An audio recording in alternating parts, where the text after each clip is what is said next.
Very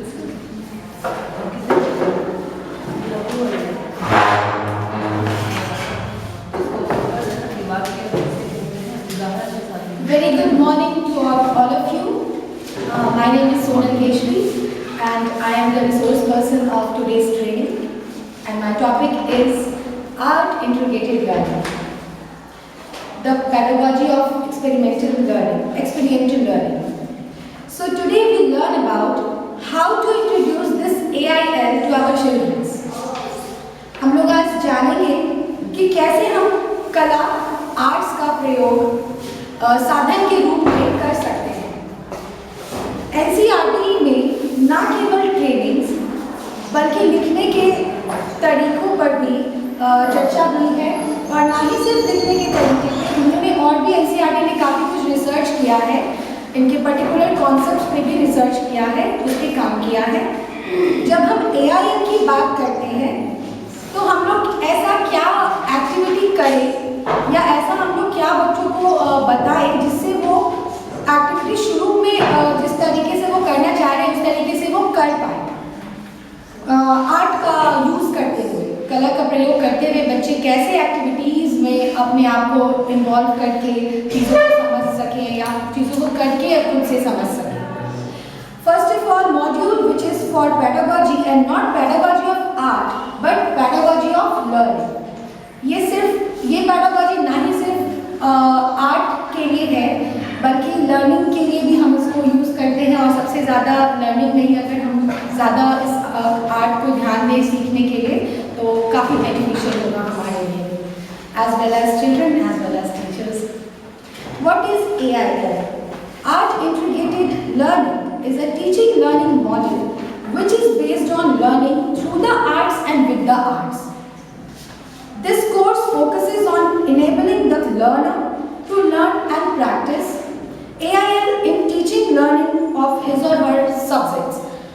AIL में एकदम से ये चीज़ें स्पष्ट हो जाती हैं कि सिखाने और सीखने की प्रक्रिया में आर्ट का योगदान कैसे लिया जा सके।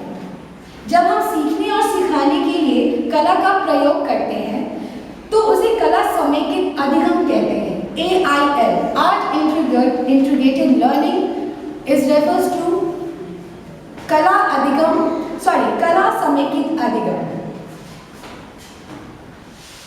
इससे बच्चे ज़्यादा चीज़ों को रटेंगे नहीं, अपने एक्सपीरियंस के थ्रू चीज़ों को सीखने की कोशिश करेंगे, अपने एक्सपीरियंस के थ्रू नॉलेज को गेन करेंगे।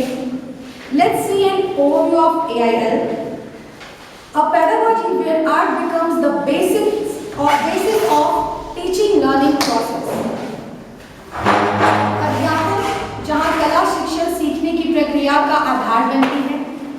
An opportunity for students to experience visual arts as well as performing arts to build his or her understanding of different concepts and subjects. ये आर्ट इंटीग्रेटेड लर्निंग पूरी तरीके से इस पे ही है कि कैसे हम बच्चों को उनके ही एक्सपीरियंस के थ्रू उनके सब्जेक्ट्स और उनके कॉन्सेप्ट्स को क्लियर करने के लिए उनमें ऐसा क्या एक्टिविटीज़ उनको दें या क्या उनको ऐसा सिखाएं जिनसे वो खुद एक्सपीरियंस करके चीज़ों को समझ सके, अपने सब्जेक्ट्स और कॉन्सेप्ट्स को क्लियर कर सकें। फॉर एग्जाम्पल जैसे किसी सब्जेक्ट को हमें पढ़ाना हो बच्चों को इस मेथोडोलॉजी के तहत जो है तो कैसे हम उसको विजुलाइज करेंगे? हाँ बिल्कुल सर, हम अभी इस पे ही आएंगे कि how to integrate art into our classrooms, और ये इस तरीके से काफ़ी चीज़ें बच्चों के लिए हॉलिस्टिक जॉयफुल और एक्सपीरियंशियल लर्निंग के थ्रू काफ़ी अच्छा कर सकते हैं, सीख सकते हैं, उनके लिए काफ़ी जॉयफुल हो जाता है। और हम लोग सब जानते हैं कि अगर बच्चों को कुछ शो करके विजुअलाइज करके चीज़ें दिखाई जाए, कुछ परफॉर्म करके चीज़ें दिखाई जाए तो वो काफ़ी ज़्यादा इंटरेस्ट लेते हैं बुक्स के अकॉर्डिंग या थियोरिटिकल चीज़ों के according. Next is what are the various art forms used in AIL और how to integrate art into classrooms. AIL utilizes the possibilities of visual like paintings, photography, printmaking, stage art, clay modeling, sculpture, arts and craft, as well as dance, vocal music, instrumental music, theaters, story telling, martial arts, magical performance, cinemas etcetera. इन सब चीज़ों के through हम बच्चों को काफ़ी अच्छे तरीके से उनके सब्जेक्ट्स और उनके कॉन्सेप्ट्स को क्लियर कर सकते हैं। पहला आता है हमारा विजुअल आर्ट। विजुअल आर्ट में it will encourage speaking, listening and vocabulary development skills.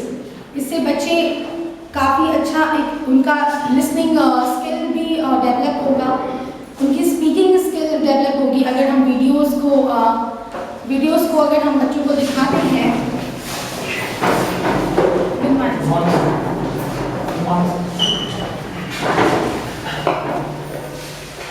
अगर वीडियोस हम बच्चों को दिखाते हैं तो वो काफ़ी कुछ उसमें देखते हैं कि अरे ये कैरेक्टर कैसे बोल रहा है। जैसे हम लोग बच्चे कार्टून्स देखते हैं तो नोबिता का साउंड, डोरेमोन का साउंड, वो लोग इस तरीके से अपने आप को कि घर में वैसे ही आर्ट कर करके बताते हैं कि वो ऐसे बोलता है नोबिता ने ये एक्ट किया या शिजुका ने ये एक्ट किया, उसका क्या कैरेक्टर है ना। ये काफ़ी फेमस कार्टून है, बच्चों के फेवरेट है। मेरे भी फेवरेट है। And the second one is performing art. It will encourage role playing. जैसा कि हम लोग जानते हैं कि रोल प्ले के थ्रू बच्चे खुद ही वो एक्ट परफॉर्म करके काफ़ी कुछ खुद भी सीख सकते हैं एक्सपीरियंस के थ्रू। जैसे कि अब हम लोग ले रहे सब्जेक्ट में मान लीजिए कुछ लिटरेचर आप पढ़ा रहे हैं, कुछ स्टोरी है, तो उसमें बच्चों को ही हम पार्टिसिपेट करवाएं और उनको बोले कि बेटा ये कैरेक्टर आप रोल प्ले करोगे, दूसरे कैरेक्टर को आप प्ले करोगे, और वो खुद ही वो सीन स्टेज पे आके या क्लासरूम में सामने आकर अगर वो परफॉर्म करेंगे तो वो काफ़ी अच्छा सीख सकते हैं। Students are able to better understand a story, character or event if they are able to physically act it out. वो खुद से ही अगर करें तो ज़्यादा वो बहुत कुछ सीख सकते हैं अपने ही लिए, अपने एक्सपीरियंस के थ्रू। वो क्या बोल रहे हैं, कहाँ वो मिस्टेक्स कर रहे हैं, और इसमें टीचर्स का बहुत बड़ा रोल होता है। अगर हम अपने बच्चों को ये चीज़ सिखा रहे हैं तो हमें खुद भी उनको एक प्लानिंग करके उनको बताना पड़ेगा कि बेटा आपको ये रोल करना है, आपको इस चीज़ों में ये कैरेक्टर में ये चीज़ें बोलनी है, आपको ये तो आपको ये नहीं करना। सारे टीचर्स मतलब मेन रोल मॉडल तो उनके लिए हम हैं, तो हम ही उन लोगों को ज़्यादा अच्छे से बताकर उनको परफॉर्म करवा सकते हैं इन performance. Music and song, there are song for nearly every concept you want to teach. आजकल तो हमारे पास यूट्यूब है, गूगल है, इंटरनेट है, बहुत सारी चीज़ें हैं जिसके थ्रू हम खुद भी उस चीज़ को पढ़ के सीख कर अपने क्लासरूम में नए नए तरीक़ों से हम अपने बच्चों के सब्जेक्ट्स और कॉन्सेप्ट्स को क्लियर कर सकते हैं। Songs help students learn and retain information, develop listening skill, beat and rhythm. Song अब हम लोग ही जानते हैं कि सॉन्ग हमें भी कितना पसंद है। कुछ चीज़ें ऐसी होती हैं कि जब हम लोग भी एग्जाम्स वगैरह देते हैं, काफ़ी प्रेशर में रहते हैं, तो लगता है कुछ सॉन्ग्स वगैरह सुन लें या फिर यूट्यूब से क्यों ना पढ़ लें। अभी मेरा भी लिटरेचर रहा है, इंग्लिश लिटरेचर, तो मैं भी एग्जाम के टाइम पे अब इतनी मोटी मोटी नॉवेल्स पढ़ने से अच्छा है कि मुझे लगता था कि यूट्यूब ही देख लें, ज़्यादा अच्छा समझ आ जाएगा और जल्दी कैचअप करेंगे और ज़्यादा अच्छा खुद के लैंग्वेज में भी लिख पाएंगे। तो चीज़ों को समझने के लिए काफ़ी ये सारी चीज़ें जो मीडिया के थ्रू हम लोग बच्चों तक पहुंचा सकते हैं। इन सब तरीकों से हम बच्चों को काफ़ी कुछ सिखा सकते हैं। इस तरीके से अगर हम उनको सिखाएं तो ये काफ़ी चीज़ अच्छे से सीख पाएंगे और सबसे इम्पॉर्टेंट लॉन्ग टाइम तक याद रख सकेंगे इस चीज़ों को। अगर हम जैसे किंडरगार्टन की बात करें, मैंने भी किंडरगार्टन में एक्सपीरियंस किया है कि जब बच्चों को सब्जेक्ट्स नहीं पता होता कि इंग्लिश, मैथ्स, ईवीएस और हिंदी का कौन सा कॉपी है, तो टीचर्स बताते हैं कि 4 line copy, 5 line copy EVS की कॉपी है, 4 लाइन कॉपी ईवीएस की कॉपी है, 5 लाइन कॉपी हिंदी की कॉपी है, जिसमें बेटा बॉक्स बना होता है ना, उसको मैथ्स बोलते हैं। मैथ्स सब्जेक्ट की कॉपी जब टीचर बोले कि मैथ्स सब्जेक्ट निकालो तो आप वो निकालना। उनकी बुक्स भी ऐसी पिक्चर वाली डायग्रामेटिक होती है कि उनको दिखा के बताना पड़ता है। अगर हम बोलेंगे कि बेटा इंग्लिश की बुक निकालो तो वो नहीं समझ पाएंगे कि मैम इंग्लिश की कौन सी बुक, क्योंकि ईवीएस में इंग्लिश में है, इंग्लिश में है, मैथ्स में इंग्लिश में है। तो उनको दिखाना पड़ता है कि देखो इस कलर की बुक है, इसमें ये पिक्चर दिया हुआ है, जिसमें 1 2 नंबर दिया है, वो मैथ्स की बुक है,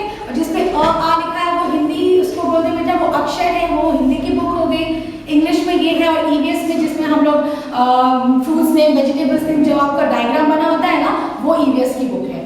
तो ऐसे हम बच्चों को सिखाते हैं। बच्चों को अगर हम सिर्फ थ्योरी के थ्रू सिखाना चाहें तो ये हम लोग खुद भी एक्सपीरियंस करते हैं क्लास में कि नहीं सिखा पाते हैं। कुछ बच्चे बोर होने लगते हैं, किसी को जमाई आने लगती है, कोई बोलते हैं कि मैम कब खत्म होगा ये चैप्टर, मैम बहुत लंबा जा रहा है। तो ये सब चीज़ हम लोग भी काफ़ी कुछ फेस करते हैं। तो हम लोग ज़्यादा अच्छा समझ सकते हैं कि कैसे हम लोग विजुअल और परफॉर्मिंग आर्ट के थ्रू बच्चों को ये सारी चीज़ें सिखाकर उनकी तक पहुंचाया जा सके और उनको खुद भी परफॉर्म करवाया जा सके, ताकि वो अच्छा परफॉर्म करके खुद एक्सपीरियंस करके सीख सके। इसका मतलब है मैम कि उसको सारे बच्चों को हम लोग एक गोल दे दें और उसके बाद अपनी सारी चीज़ों को बताएं कि हाँ कैसे आपको परफॉर्म करना है और उनको इन्वॉल्व करें तो ज़्यादा सीखें। यस जी सर, थ्रू ड्रामा और द आर्ट और द रोल प्ले ग्रुप्स में डिवाइड कर सकते हैं बच्चों को।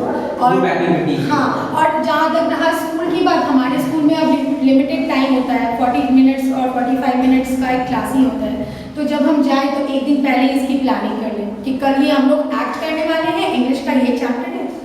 जी, जैसे अभी एक्टिविटी की बात सर आपने की, तो होता है ऐसा, छोटे क्लासेस की बात हो रही है, तो जैसे मान लिया सेंस ऑर्गन्स, तो अगर बच्चे को पढ़ाते हैं तो वैसा उनको मैंने अपने बेटे को भी देखा है कि हाँ उसको जो बताया गया था, तो आपको ये मान लिया टंग है तो उसका वैसे ही चार्ट पेपर पे ड्रॉ करके आपको पहन के आना है, टंग का क्या काम है उसका, वो कैसे वर्क करता है, वैसे उसको अपनी लाइन्स को बोलना है जाके। तो वो हो गई। वेजिटेबल्स है या ट्रीज की एको बनाना है तो बच्चों को जैसे सावन महोत्सव ये सब मनाते हैं उस टाइम पे, तो ट्री बना के और इस तरीके से उनको ये करके ट्रीज के इम्पोर्टेंस को भी बताते हैं। हाँ, ये सब छोटी छोटी एक्टिविटीज हैं हाँ। जो कि ऐड की जा सकती हैं और की जा रही हैं।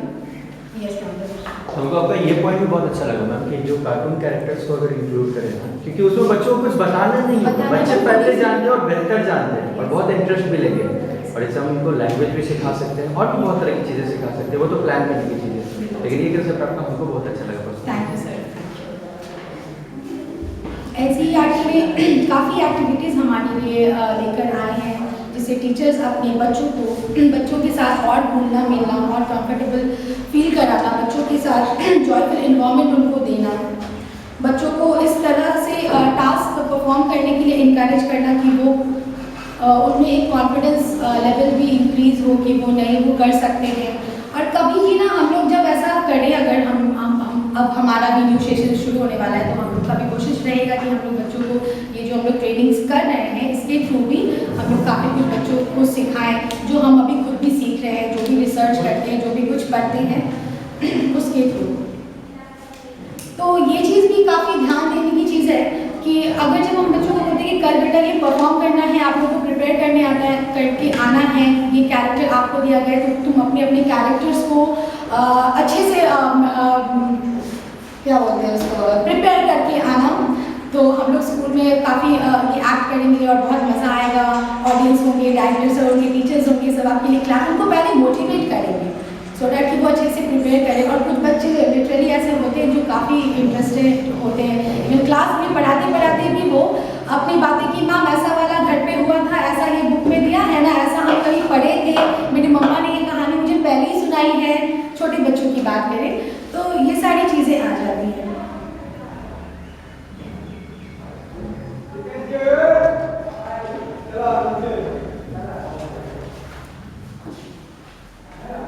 अब हम बात करते हैं आर्ट एजुकेशन और आर्ट एजुकेशन दोनों में क्या डिफरेंस है। Art education is the process that encourages sensory exploration. It provides a platform to work with ideas and materials to create expressions which might not be expressed by words alone. इसमें क्या अब art education में ये होता है कि सिर्फ हम लोग बातों के थ्रू नहीं बच्चों को मतलब स्किल्स डेवलपमेंट में हम लोग इसका ज़्यादा ध्यान देते हैं कि बच्चे का ये स्किल डेवलप हो जाए। आर्ट एजुकेशन की बात करें और वो कैसा एक्सप्रेस कर पा रहे हैं या नहीं कर पा रहे हैं अपने आप को। जब हम कला शिक्षा की बात करते हैं तो हमारा प्रयास होता है कि बच्चों को हम इस तरीके की एक्टिविटी जिसमें उनका स्किल्स डेवलप हो सके उसमें आर्ट एजुकेशन को लाकर उनका कैसे स्किल डेवलप किया जा सकता है, इस तरीके से हम उनको चीज़ें बताते हैं। और जब हम आर्ट इंट्रोडक्शन की बात करते हैं तो हमारा प्रयास होता है कि बच्चों जिस एक्टिविटी में कंफर्टेबल फील करें उस पर किसी तरह की बच्चों पे किसी तरह का प्रेशर ना हो। उसे ये चीज़ें नहीं लगनी चाहिए कि अचानक से मुझे ये टास्क दे दिया गया है, मैं कैसे परफॉर्म करूं। ये चीज़ें नहीं, जिसमें वो कंफर्टेबल है, जिस कंफर्टेबल वे में वो कर सकते हैं, उनको थोड़ा देर के लिए हम लोग फ्री छोड़ सकते हैं या एक दिन प्रैक्टिस के लिए उनको फ्री छोड़ सकते हैं कि आप पहले अपनी तरीके से उसको प्रिपेयर कर लो, फिर टीचर्स आपको बताएंगे कि कैसे क्या करना है, कहाँ तुम मिस्टेक कर रहे हो, क्या नहीं। क्योंकि बच्चों में ये अक्सर होता है कि सबसे पहले अगर उनको कुछ टास्क दिया जाता है या फिर कुछ हम लोग बोलते हैं कि चलो ये चीज़ करके दिखाओ, तो उनको लगता है, और 2-4 बच्चों को बोलते हैं या ग्रुप में बोलते हैं, तो उनको ये लगता है कि पहले वो परफॉर्म करते चले गए और फिर जब दूसरे बच्चे परफॉर्म करने थे, मेरा कुछ गलत रह गया, मैंने तो ये बोला ही नहीं, ये लाइन छूट गया मुझसे, है ना। तो इस तरीके की चीज़ बच्चों के माइंड में रहता है, जो हमको उनको सिखाना है इंट्रोडक्शन में, कि ऐसी हम इंट्रोडक्शन में ये सीखते हैं कि इस तरीके का लर्निंग बच्चों को दें ताकि वो कंफर्टेबल हो सके। उनके दिमाग में ये ना आए कि मैंने जो नहीं किया वो मेरे से ज़्यादा अच्छा कर रहा है या वो मेरे से कम अच्छा कर रहा है। इन चीज़ों पे कम ध्यान दें कि इन चीज़ों पे ज़्यादा ध्यान दें कि वो बच्चा परफॉर्म कर रहा है, उससे कुछ सीख रहा है, जैसे क्या लर्निंग आउटकम्स जो हम लोग प्लान कर रहे हैं कि क्या हमें सिखाना है बच्चों को, वो चीज़ें उनसे हम लोग देख सकें कि वो कर पा रहे हैं या नहीं।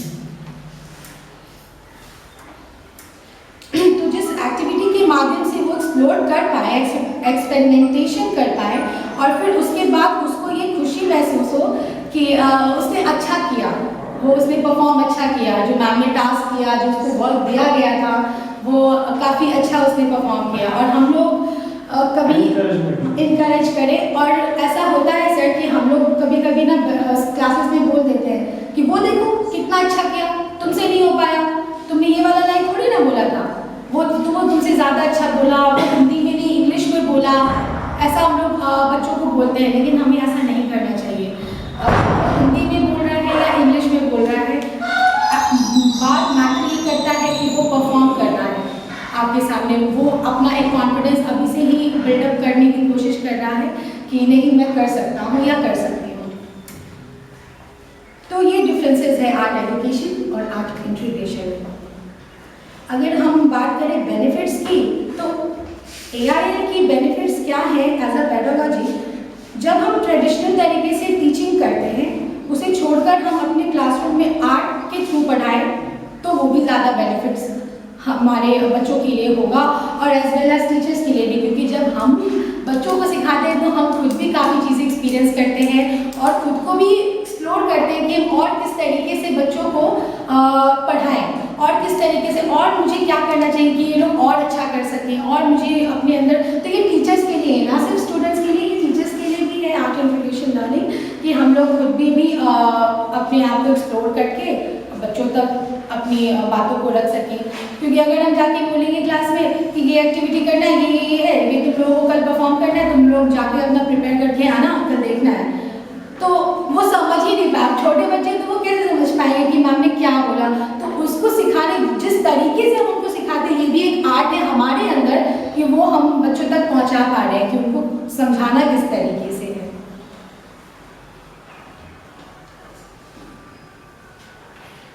AIL जो है ये बच्चों के लिए टोटल लर्निंग के लिए फैकल्टी की ज़रूरत है, मतलब टोटल लर्निंग फैकल्टी की ज़रूरत है एक बच्चे के लिए। अब हर चीज़ ज़रूरी है, मुझे लगता है पढ़ाई के साथ साथ हर चीज़ ज़रूरी है, ना ही सिर्फ हम लोग बुकिश लैंग्वेज तक ही रह जाए, बट एक्स्ट्रा नॉलेज भी देना हमें बच्चों को, ये हमारा काम है कि हम लोग सिर्फ बुक से ही ना, सिर्फ बुक से ही नहीं बल्कि एक्स्ट्रा नॉलेज भी उनको देखी। ज़रूरी नहीं कि जो सब्जेक्ट टीचर अपनी क्लास में हैं वो सिर्फ अपना ही सब्जेक्ट्स पढ़ाएं, ये इंपॉर्टेंट नहीं है। आप बच्चों को कुछ सिखाने जा रहे हैं, वो तो हमारे ऊपर ऐसा प्रेशर होता है कि सिलेबस कंप्लीट करना है और क्लास वर्क और होमवर्क और बच्चों को बस इतना ही चैप्टर रीडिंग करना है, तो इस तरीके की चीज़ें हैं। बट ऐसा नहीं है, अगर आप कुछ सिखाना जेन्युइनली चाहते हैं बच्चों को या चाहते हैं कि बच्चे कुछ आपसे सीखें, तो आप अपने भी एक्सपीरियंस उनसे शेयर कर सकते हैं। और कभी कभी आप लोग भी फील किए होंगे कि जब सब्जेक्ट से हट के पढ़ाते हैं ना, तो पूरा क्लास और शांत हो जाता है कि मैम और क्या बात कर रही है, वो अपना कुछ एक्सपीरियंस शेयर कर रही है ना। तो ये चीज़ें बहुत मैटर करती हैं, वो हमें ज़रूर करना चाहिए अपने क्लासेस में। जैसे हम कहते हैं, अब हम आते हैं बेनिफिट्स ऑफ AIL के कॉग्निटिव डोमेन पे। कॉग्निटिव डोमेन जिसमें हम बच्चों का सोचना, एक्सपेरिमेंटेशंस कराना और उस पर इमेजिन करना कि वो और क्या सोच सकते हैं, इस पे हम लोग बात करते हैं कि चीज़ों को समझना, तरह तरह से उनको कंबाइन करके बच्चों को समझाना, क्रिएटिव वे में जिसमें उनके दिमाग में बहुत सारी चीज़ें चलती रहती हैं, उसमें कॉग्निटिव बहुत बच्चे भी एक प्रेशर वाला ले लेते हैं कि अरे अब इसमें क्या करना है, कैसे कंबाइन करें, किस तरीके से करें। तो वो सब चीज़ें हम उनको आर्ट और विजुअल परफॉर्मेंस आर्ट और म्यूजिक एंड सॉन्ग के थ्रू भी क्लियर कर सकते हैं।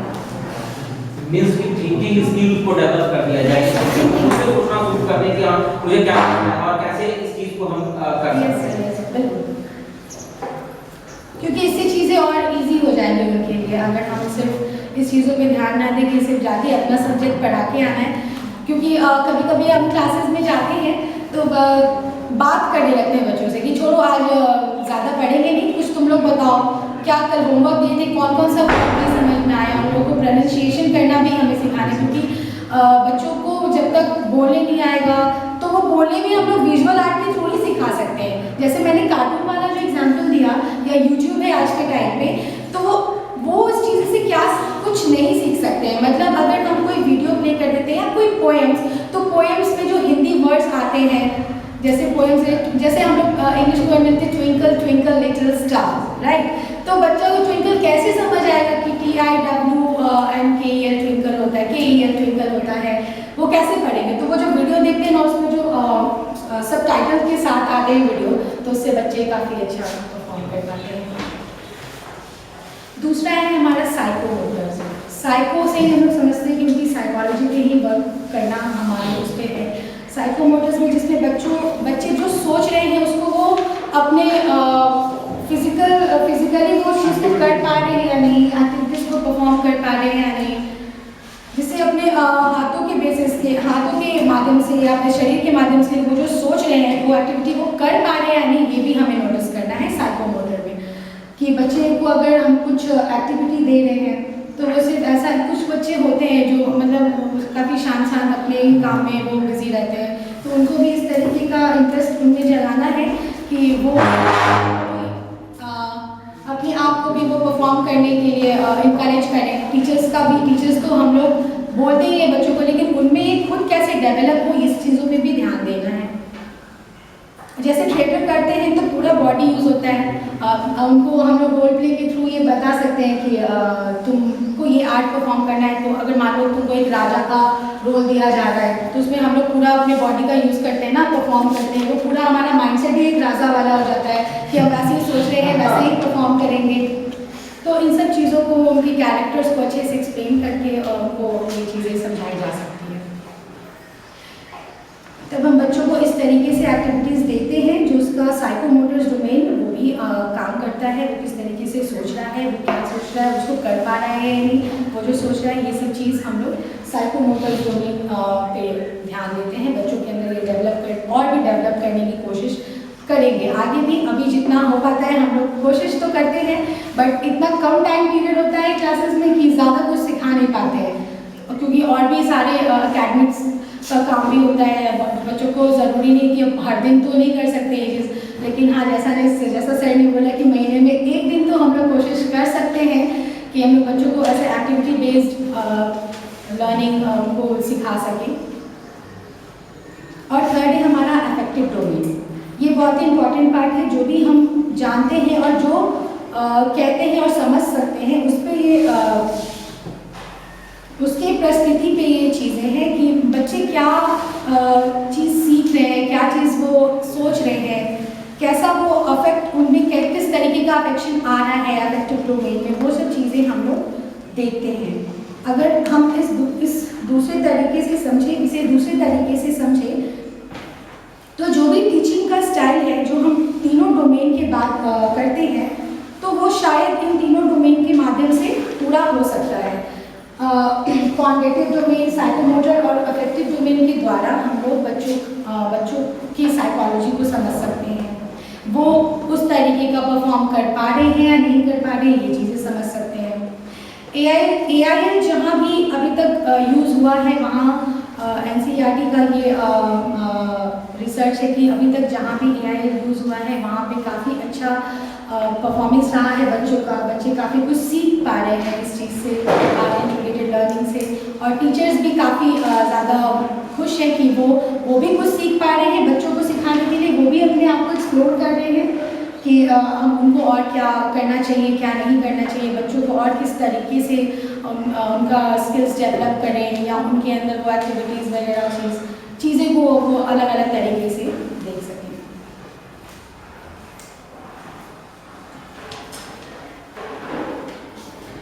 What will teachers develop through art integrated learning? Working is the art help learner to develop creative problem solving. इससे वो लोग problem solving, creative problem solving का भी एक स्किल डेवलप कर सकते हैं। अगर उनको हम लोग कुछ वर्क देते हैं, एक्टिविटी देते हैं, तो वो खुद की गलतियों से भी सीख सकते हैं। कैसे उनको एक एक्टिविटी दिया जिसमें सच में प्रॉब्लम है, उनको पता है कि बताओ कैसे होगा ये चीज़ें, कैसे ये चीज़ें हम लोग सॉल्व कर सकते हैं, ये सारी चीज़ें आती हैं। आर्ट इंटीग्रेटेड लर्निंग ना ही सिर्फ बच्चों के लिए है बल्कि टीचर्स के लिए भी एक नया एक्सपीरियंस होगा। टीचर्स कैसे अपने सब्जेक्ट्स और टॉपिक्स को विजुअलाइज और परफॉर्मिंग आर्ट के द्वारा जॉयफुल और इंटरेस्टिंग बनाकर बच्चों तक पहुंचा सकें, उन्हें सिखाने के नए नए तरीके सिखा सकते हैं, नए नए तरीके को बता सकते हैं। और मुझे लगता है कि ये अपने आप में ही इंटरेस्टिंग होगा अगर टीचर्स और बच्चे दोनों ही अपने आप को एक्सप्लोर करें। हम लोग बच्चों को उनके बारे में बताएं कि तुम ये चीज़ें और सीख सकते हो, या उनकी वर्क एक्सपीरियंस नहीं सॉरी उनके जो भी एक्टिविटीज़ करने का जो तरीका है उसके थ्रू उनको बता सकते हैं, और नए नए तरीके को अपने से सोच सकते हैं कि उनको और क्या तरीके दिए जा सके कि वो आगे और अच्छा परफॉर्म कर सकें। जी, आपने जो कार्टून कैरेक्टर का बताया ना, Yes, तो मैंने देखा है आजकल बच्चे अपने से खुद से हाँ मतलब वो नया इनहेरिट करके सेंटेंसेस को मतलब वो खुद से मतलब वो बोलना सीख ले रहा है, थैंक यू, वेलकम, इस तरह की चीजें मतलब उनको कोई सिखा नहीं रहा है। मतलब मुझे बर्गर खाना है, पिज्जा खाना है, मतलब ये मुझे वर्ड का यूज हम लोग बिहार में चले नहीं करते। लेकिन क्या है सर कि वो क्या कहते हैं वो विजुअल्स, वो एनिमेटेड कार्टून्स देख के आजकल क्या है, मुझे ये नहीं करना है, मुझे वो करना है, और मतलब खुद से ही थैंक यू बोलने की आदत, वेलकम बोलने की आदत। प्रोनाउंसिएशन भी बच्चों का अच्छा हो जाता है इससे। एनिमेटेड वीडियो आएगा ये परफॉर्मिंग आर्ट के इसमें आर्ट इंटीग्रेटेड यूट्यूब पे जो रहता है सर, Yes, है तो कैसे मान लीजिए कार्टून है या एनिमेटेड वीडियोस हैं जो हम लोग स्मार्ट क्लास में दिखाते हैं, तो कैसे आर्ट इंटीग्रेटेड होगा, क्योंकि वहाँ पर हम परफॉर्म नहीं कर रहे हैं, तो बच्चे बच्चे परफॉर्म नहीं सब वो कर रहे हैं। विजुअलाइज तो कर रहे हैं ना, एटलीस्ट जो हम वो जो हम लोग कार्टून बेस्ड वीडियो उनको दिखा रहे हैं, तो कम से कम वो अब्जॉर्ब कर सकते हैं उस चीज़ों को कि उसमें क्या बताया जा रहा है, वो क्या परफॉर्म कर रहे हैं। फिर पहले हम उनको वो चीज़ें विजुअलाइज करके दिखा दें, समझा दें, और अगले सेशन में या नेक्स्ट डे या 1 वीक के बाद उनको बोले कि ये चीज़ ना आपको ये कैरेक्टर परफॉर्म करना है, आपको ये कैरेक्टर परफॉर्म करना है, इसके वो ठीक है, मतलब that will come under art integrated education, animated video. yes sir, that will come into art integrated learning. Visual art sir, Yes, visual sir. Art देखिए तो आर्ट इंटीग्रेटेड में तो वीडियो आर्ट भी आता है। Yes sir, visual performing and music and songs. Yes sir.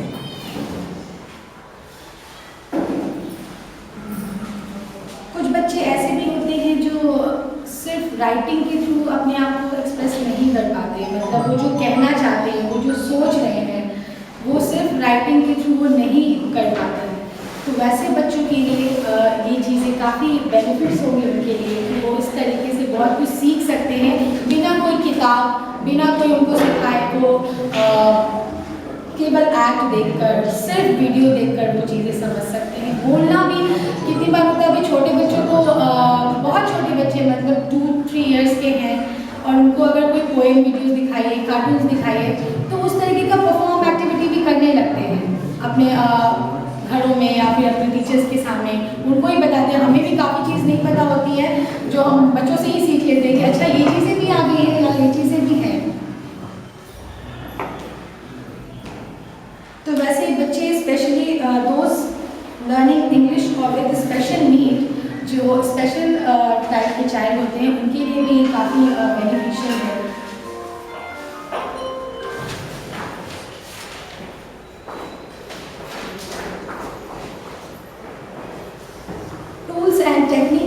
AIL-based assessment are any art activities including drawing, painting, singing, movement, role play, puppetry, etc. जैसे मैंने बताया कि उसको पेंटिंग्स के थ्रू तुम जो सोच रहे हो तुम वो पेंट करके दिखाओ। जो बच्चे नहीं एक्सप्रेस कर पा रहे हैं हम उनको ये कह सकते हैं ना कि तुम जो सोच रहे हो ठीक है बच्चे कोई बात नहीं, तुम उसको पेंट करके बताओ तुम क्या इमेजिन कर रहे हो, तुम क्या सोच रहे हो, ये चीज़ें। पोर्टफोलियोज विद सैम्पल और फिनिश्ड आर्टवर्क और इवन अनफिनिश्ड आर्टवर्क, इसके थ्रू भी मतलब अगर कोई पोर्टफोलियो हम उनको शो कर रहे हैं तो भले ही वो पूरा है या नहीं है, बस उनको दिखा के हम चीज़ें समझा सकते हैं। Periodic based display exhibits in classroom and corridors by students, जैसा हम लोग जानते हैं हमारे कॉरिडोर्स में भी काफ़ी सारे बच्चों का प्रोजेक्ट्स लगा होता है या फिर हम उनको एक्टिविटीज़ देते हैं कि तुम घर से बना के लेके आना, जिनका अच्छा होगा वो चीज़ हम लोग कॉरिडोर्स में लगाएंगे, तो उनसे भी काफ़ी बच्चे अफेक्टिव होता है उनके लिए कि वो भी कभी क्रॉस कर रहे होते हैं तो वो देख कर वो चीज़ें समझ सकते हैं। वो खुद भी एक घर पे जाके सोचते हैं कि अच्छा मैम ने ऐसा बोला है, क्या बनाए, किस तरीके से बनाए जो और ज़्यादा अच्छा लगे, मेरा वाला सबसे पहले लगेगा कॉरिडोर और बुलेटिन बोर्ड्स वगैरह में। असेंबली में बच्चे को रिकॉग्निशन भी मिलना चाहिए सर, उनका डिस्प्ले सेलेक्ट होता है और at least they should be appreciated कि आगे मोटिवेट हो बाकी बच्चे भी, तो फिर उनका मेहनत जो है ना रिकॉग्निशन नहीं होता तो आगे फिर वो बच्चा तो फिर आगे बेहतर बनाता जाएगा, वो थोड़ा सा उसको लिंक करना पड़ेगा। एप्रिसिएशन। हाँ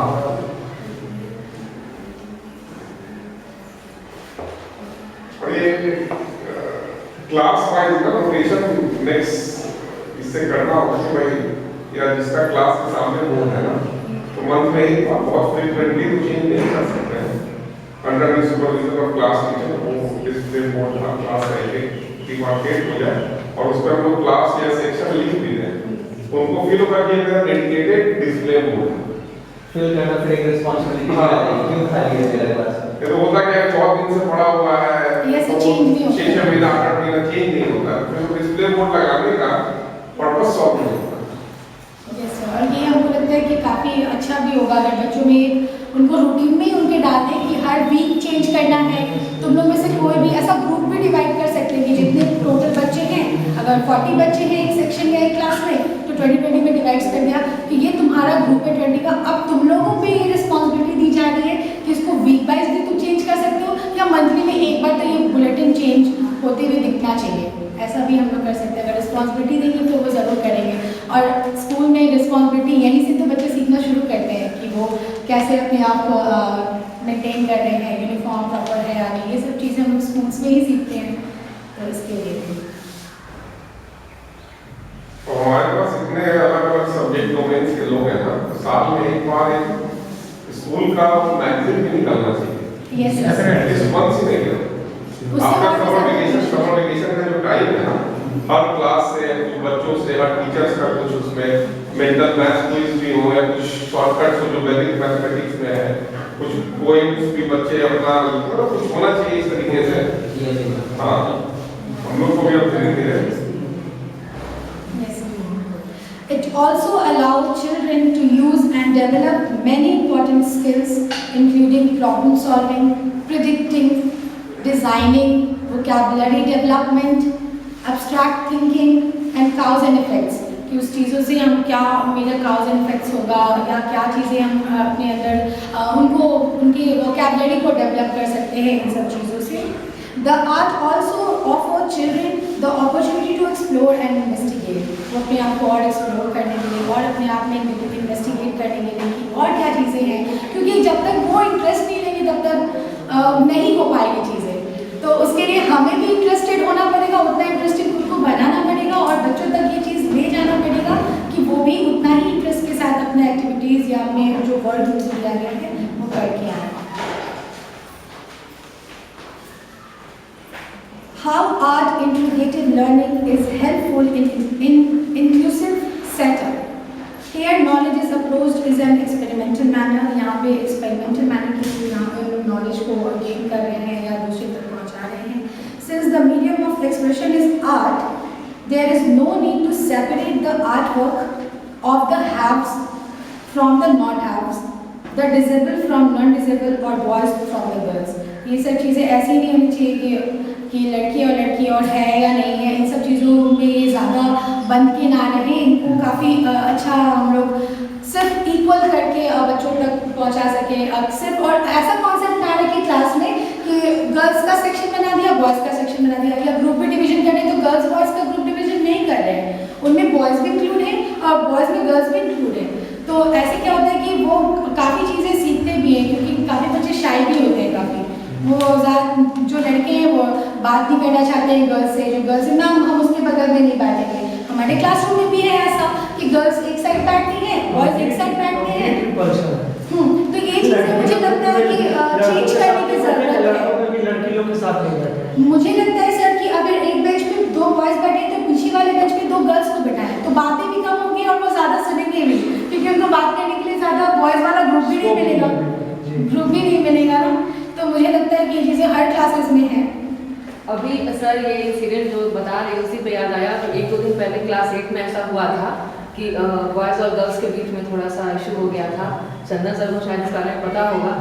मेरे पास बाहर बच्चा आया, बोला कि हर्ष नाम है इसका, कि मैम ऐसी बात है, क्लास में कुछ हो गया है, आपसे हो जाएगा कि लकी सर को बुलाना पड़ेगा। कि चलिए देखते हैं पहले। किरण मैम थी, बोली नहीं जाओ मैम है, जाओ देखो। मैंने कहा चलिए पहले देखते हैं। मैंने कहा पहले तो 6 से एक छड़ी लेके आइए, क्योंकि वो ज़रूरी है पहले। फिर उसके बाद हुआ कि मैंने कहा चलिए अब बताइए शांति से एक एक करके कि क्या हुआ था। पहले गर्ल्स से मैंने पूछा कि चलिए आप लोग बताइए। फिर उसमें से गर्ल्स में ही दोनों में था, आगे की गर्ल्स कुछ और बोल रही थी, पीछे की कुछ और बोल रही थी, उन लोगों का हो गया। फिर मैंने बोला बॉयज़ से कि चलिए अब आप बोलिए क्या हुआ है। तो वो लोगों ने बताया सारा जो इशू था कि मैम ऐसे हम लोग नहीं थे, क्लास से बाहर गए हुए थे, वो कुछ गर्ल्स आके हमारा बैग चेक कर रही थी या जो। गर्ल्स का कहना था कि नहीं मैम हम लोग इधर आ नहीं सकते हैं, बॉयज़ बोलते हैं कि इस एरिया में आना भी नहीं है। मैंने कहा नहीं बेटा ये LOC नहीं है बीच वाला भारत पाकिस्तान का कि ये वाले इधर नहीं जाएंगे वो इधर नहीं जाएंगे। और दूसरी बात कि ना ये ऐसा है जैसे गर्ल्स ने बोला कि मैम हम लोग दरवाज़ा बंद करके थे, बॉयज़ नहीं थे तो हम लोग कुछ भी कर रहे हैं। मैंने कहा नहीं यहाँ आपकी भी गलती है, क्योंकि ये आपका पर्सनल बेडरूम नहीं है कि आप दरवाज़ा बंद करके और गर्ल्स आप जो चाहें वो कर सकते हैं, यहाँ सब इक्वल है। तो ये ऐसा क्लास में हो जाता है, अक्सर ये देखने को मिलता रहता है। तो यहाँ टीचर्स का ज़्यादा ध्यान देने की जरूरत है मैम, क्योंकि इक्वालिटी और अनइक्वालिटी इस पे ही डिपेंड करता है कि वो स्कूल में इस तरीके से रह बच्चों के दिमाग में बात निकालनी है। इसको बहुत सारे पर्सन है मैम, मेरे यहाँ तो मेरे क्लास में सर बाहर कर दीजिए सर, हम बाहर खड़े रह लेंगे लेकिन साथ नहीं बैठेंगे। इसी में मेंटालिटी सर, और एक खराब इसकी वजह से बिहेवियर भी खराब होता है। Mutual respect. अच्छा आजकल ये नया एक सिनेरियो डेवलप कर लिया है, लड़कियों में भी आपस में नहीं बन रहा है। बिल्कुल सर, वही तो आपस में क्लैश हो रहा है। पता नहीं शायद वो हो सकता है कंपटीशन के वो नेचुरल है, वो नेचुरल इको प्रॉब्लम आ जाता है सर, इसीलिए इको प्रॉब्लम बहुत होता है। जब 3 क्लास में है सोनल मैम, वो हमको बोल दिए हम उससे बात नहीं करेंगे, हमने ऐसा क्या बोल दिया भैया कि तुमको बात ही नहीं करना है। तो अभी के बच्चों में ये सारी चीज़ें बहुत ज़्यादा देखने को मिलती है। तो ये चीज़ों पे हमें ज़्यादा ध्यान देने की एक्चुअली ज़रूरत है। और आर्ट इंटीग्रेटेड लर्निंग सिलेबस हाँ फिर सिलेबस उसको इग्नोर भी नहीं कर सकते। दोनों ही हमारा हमें एक्सप्लोर करना है कि हम कैसे कर सकते हैं। साइकोलॉजिकल ट्रीटमेंट उसमें दिया है। सर हम कभी भी किसी एक चीज़ को ज़्यादा इम्पोर्टेंस नहीं दे सकते हैं। सर, हमें वो दोनों बैलेंस का करना ही टीचर का काम है ना। ये भी दोनों जो रोल है हम घूम फिर के वहीं पहुंच जाते हैं। हाँ, लेकिन अगर हम लोग कोशिश करें, क्योंकि टीचर्स का तो नहीं, काम नहीं, है कोशिश करते हैं कोलंबस की तरह दूसरा सिरा खोज पाए। नहीं हम बताते हैं सर, अगर बिना बुद्धि के विद्या दीजिएगा ना तो फिर होगा यही कि शिकारी आएगा, दाना डालेगा, जाल बिछाएगा, फंसना मत। आगे का कहानी पता है? एक और बता देते है ना, कबूतरों को याद हो जाएगा सारा चीज, कबूतर रट लेंगे, दाना देखेंगे, जाएंगे खाएंगे, फंसेंगे। इसलिए दोनों चीजों का बैलेंस जरूरी है वहाँ पे। Limitation and treatment. Thank you sir.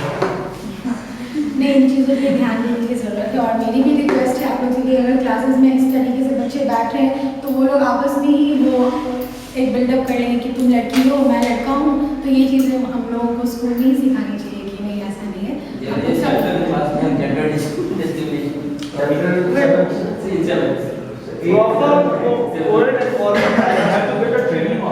Impartial नहीं होना नहीं होना चाहिए। क्योंकि जब कोविड में वो लोग पढ़ रहे हैं उनको उस क्या कहते हैं एनवायरनमेंट में रहने का, अडॉप्ट करने का उनका मतलब हम लोग को एबिलिटी को बढ़ाना चाहिए। दिक्कत है ना सर कि ये चीज एक्चुअली वो सोसाइटी से वो सीख करके आ रहे हैं और सोसाइटी का mentality we should change the mentality of them. हमें ट्रीट उनको ये साइकोलॉजिकली ट्रीट करना है, बताना है, उनको समझाना है कि हमें वो ऐसा नहीं उनकी साइकोलॉजी को चेंज करना है। 19th सेंचुरी के थॉट्स को लेके 21st सेंचुरी में नहीं चल सकते। If you will not adopt the change how will you progress? ये चीज हमें ही करना है and we as a facilitator yes facilitate करना, हमें ही सिखाना है कि आपको ये चीज करना है और इसके क्या गलत इम्पैक्ट होता है और क्या इसके सही इम्पैक्ट होता है। लड़के और लड़कियां दोनों इंसल्ट समझते हैं मतलब एक दूसरे के साथ। लेकिन हम लोग अगर कुकिंग की भी बात करते तो हमारी क्लास में लड़की बोलते मैम ये सब तो हम लोग को आता नहीं है, तो बोलते तुम्हारी मम्मी करती है घर पे। तो आजकल तो ऐसे है कि अगर तुम लोग बड़ी हो जाओगे और बाहर पढ़ने जाओगे तो खुद से ही बनाना पड़ेगा, तो फिर कैसे करोगे तुम लोग? तो ये सारी चीज़ें हम लोगों को ज़्यादा ध्यान देने की जरूरत है। और जहाँ तक हम लोग फिर बात कर रहे थे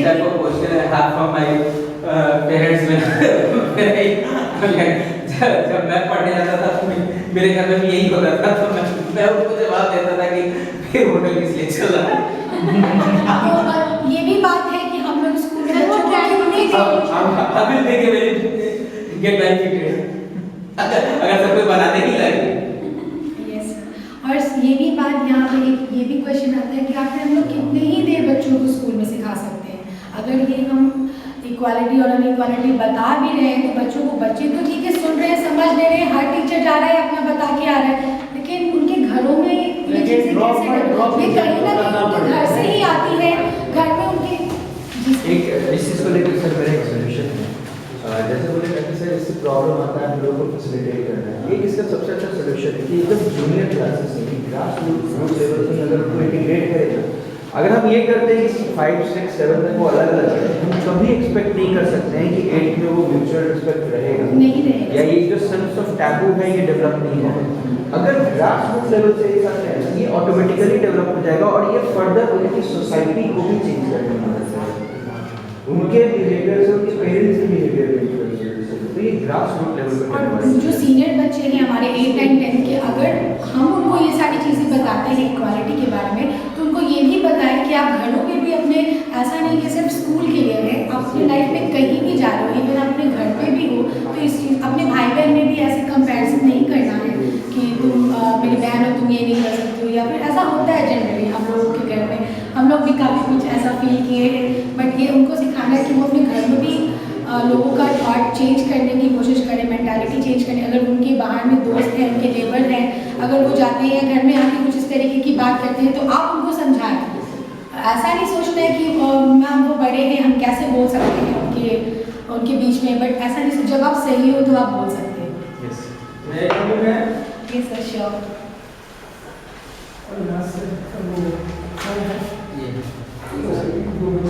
Principle of art integrated activities is based on experiential learning.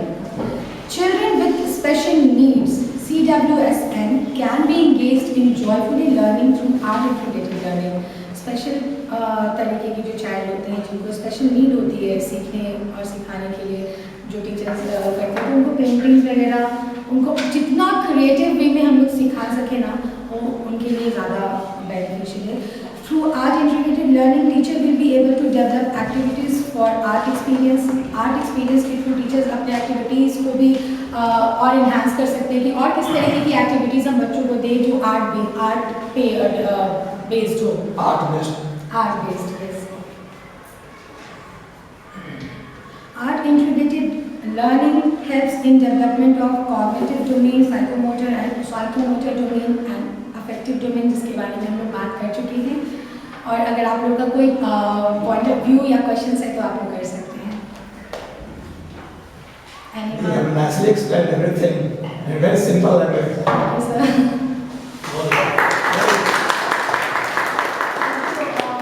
Thank you for joining this session and thank you for giving me this opportunity to introduce myself and introduce this topic to in front of you all. Thank you so much. Have a nice day. Very nice.